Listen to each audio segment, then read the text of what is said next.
All right, it's been a while since I've posted, and just want to talk to you about changing out the fuel filter and fuel pump in your ski. As you might know, I have a 2023 FishPro Sport, and it was doing okay for about 150 hours or so, and then it started having some bogging down problems. It just didn't seem to have the pep and the power. And I've been through this once before, and what it turned out to be in an earlier ski, and I wanted to know if it was on this ski too, was a clogged fuel filter. So I've already talked about how to remove the front storage locker by pushing this straight up and undoing everything, undoing the fuel tank filler area here and pulling that out, and you get to this whole area down here. And here's the gas tank. And we'll see if we can put our camera in there and see the kind of crap we have in the back there. Can you see the gunk in the back?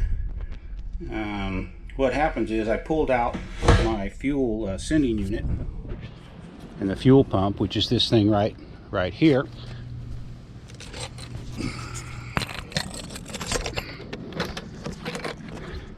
Is this thing right here. And at the bottom of this, there's a fuel filter that goes on the bottom of this. And here's the fuel filter that I came off of this, and it was really dark, and it's basically plugged up. And one way you can tell it's plugged up is when you pull it out, go ahead and try to breathe into it. Breathe in, out, and breathe in and see if there's resistance. And sure enough, there was a lot of resistance on this one because it was completely plugged. That's what was causing my bog down problem. It basically was getting starved for fuel. It would work okay up to about 1/3 or 2/3 of the speed, maybe 35 miles an hour, but then you give it any more gas, it just doesn't work. So what I've done is you can buy the fuel filter itself and replace that.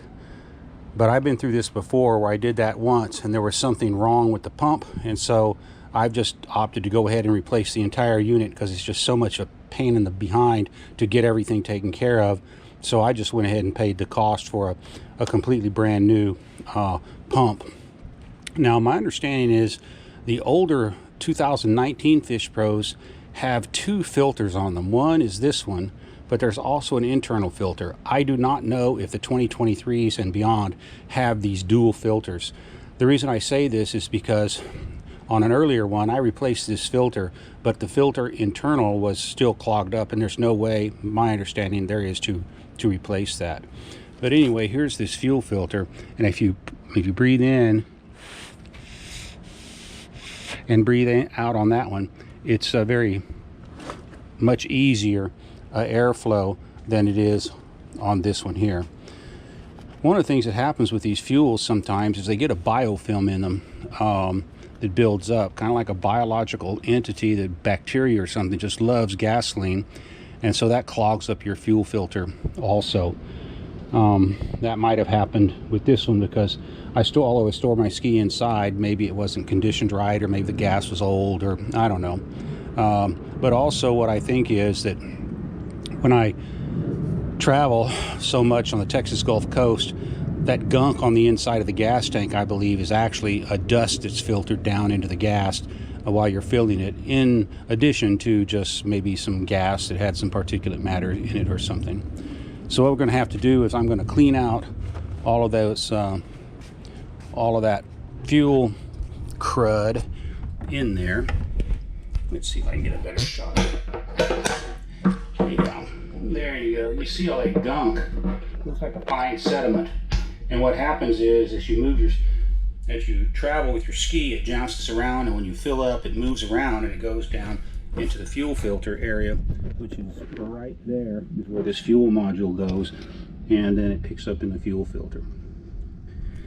One thing about the fuel unit itself is that you have to make sure you have to disconnect the quick disconnect fitting here. There's some detents that you have to pull off, and then there's some detents and safety detents that you pull off here and pull off there.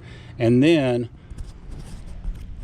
on the hose itself, there's a detent right here that you can't just pull this straight off. You have to push in on this detent. Is black, and so it's hard to see, but if you push in and then pull up, you can take it off of that nipple. And don't get caught like me just trying to pull it. I thought it just pulled off, but it doesn't. There's two safety guards that go on here. One on this end, it's red, and there's another one, I believe, that goes here. You have to take those off, and that's kind of like a safety mechanism.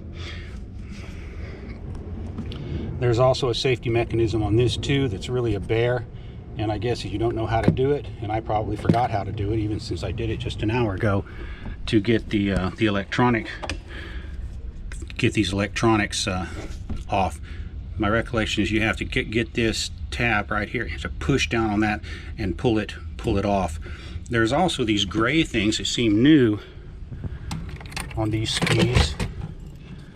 This right here is a part which is kind of like a safety that goes on here, and you have to pull that off first in order to get to the other part. But anyway, I'm going to put my rag down in there and clean that stuff out, and then put my new module in.